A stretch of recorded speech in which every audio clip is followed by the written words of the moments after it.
आज हम बात करेंगे छत्तीसगढ़ के बस्तर की, जिसे हाल ही में 40 साल बाद नक्सल मुक्त घोषित किया गया है। कभी लाल आतंक का गढ़ माने जाने वाले इस इलाके में अब शांति और विकास की नई सुबह दस्तक दे रही है। आइए जानते हैं बस्तर जिले के इस ऐतिहासिक बदलाव की पूरी कहानी, सरकार की रणनीति, स्थानीय लोगों की उम्मीदें और आगे का रास्ता। नमस्कार, मैं चंद्रशेखर और आप देख रहे हैं नव प्रदेश टीवी। छत्तीसगढ़ का नाम सुनते ही सबसे पहले नक्सलवाद की चर्चा होती थी। बस्तर के घने जंगल, वीरान गांव और हर तरफ फैला डर। यह कहानी दशकों तक चली। 1980 के दशक से यहां नक्सलियों का दबदबा रहा। सैकड़ों गांव खाली हो गए, विकास ठप हो गया और आम लोगों की जिंदगी हमेशा खतरे में रही। बीते कुछ सालों में सरकार ने नक्सलवाद को खत्म करने के लिए बहुआयामी रणनीति अपनाई। इसमें सख्त सुरक्षा अभियान, संयुक्त कार्यबल का गठन और पड़ोसी राज्यों के साथ समन्वित ऑपरेशन शामिल है। सुरक्षा बलों की तैनाती बढ़ाई गई, आधुनिक तकनीक और खुफिया जानकारी का इस्तेमाल किया गया। मार्च 2026 तक देश को नक्सल मुक्त करने का लक्ष्य रखा गया है।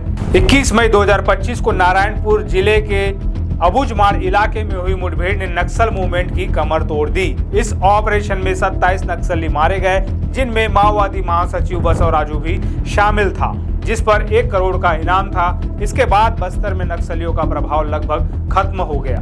इस मुठभेड़ के बाद से 84 नक्सलियों ने सरेंडर किया, जिनमें से कई हार्डकोर कैटेगरी के थे। तेलंगाना के सीमावर्ती इलाकों में भी 64 माओवादियों ने आत्मसमर्पण किया। सरकार ने पुनर्वास नीति लागू की है, जिसके तहत आत्मसमर्पण करने वाले नक्सलियों को मुख्य धारा में लौटने का मौका दिया जाता है। उन्हें आर्थिक सहायता, रोजगार और सुरक्षा मुहैया कराई जाती है।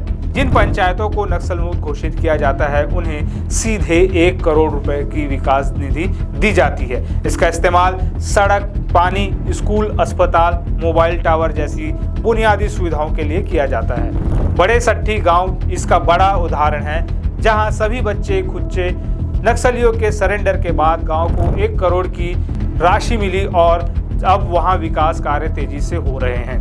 अब बस्तर में सुरक्षा बलों के कैंप स्थापित हो चुके हैं। दूर दराज के गांवों में सड़कें, बिजली और सरकारी योजनाएं पहुंच रही है। सरकार ने नियत निल्लार योजना शुरू की है, जिसमें 17 विभागों की 52 योजनाएं और 31 सामुदायिक सुविधाएं गांव तक पहुंचाई जा रही है। अब लोग चाहते हैं कि बस्तर में शांति बनी रहे और विकास की रफ्तार तेज हो। 2024 में छत्तीसगढ़ में 290 नक्सली मारे गए, 1090 गिरफ्तार हुए और 881 ने सरेंडर किया। 2025 के शुरुआती 4 महीनों में ही 174 नक्सली मारे गए और 1300 से ज्यादा ने सरेंडर किया। ये आंकड़े बताते हैं कि सरकार की नीति और सुरक्षा बलों की मेहनत रंग ला रही है। अबुझमाड़, बीजापुर और कांकेर जैसे कुछ जिले अभी भी पूरी तरह नक्सल मुक्त नहीं हो पाए हैं, लेकिन वहां भी सुरक्षा बलों का दबदबा बढ़ रहा है और उम्मीद है कि जल्द ये इलाके भी नक्सल मुक्त हो जाएंगे। मुख्यमंत्री विष्णुदेव साय का कहना है कि बस्तर अगले 10 साल में छत्तीसगढ़ का सबसे विकसित क्षेत्र और पर्यटन केंद्र बनेगा। सरकार का फोकस अब लघु वनोपज, पशुपालन और पर्यटन के विकास पर है। बस्तर के लोग भी अब विकास और शांति की ओर बढ़ना चाहते हैं। बस्तर की ये कहानी सिर्फ एक जिले की नहीं, बल्कि पूरे देश के लिए उम्मीद की किरण है। अगर आपको ये वीडियो पसंद आया तो लाइक करें, शेयर करें और सब्सक्राइब करना ना भूलें। कमेंट में बताएं कि आप बस्तर के इस बदलाव को कैसे देखते हैं।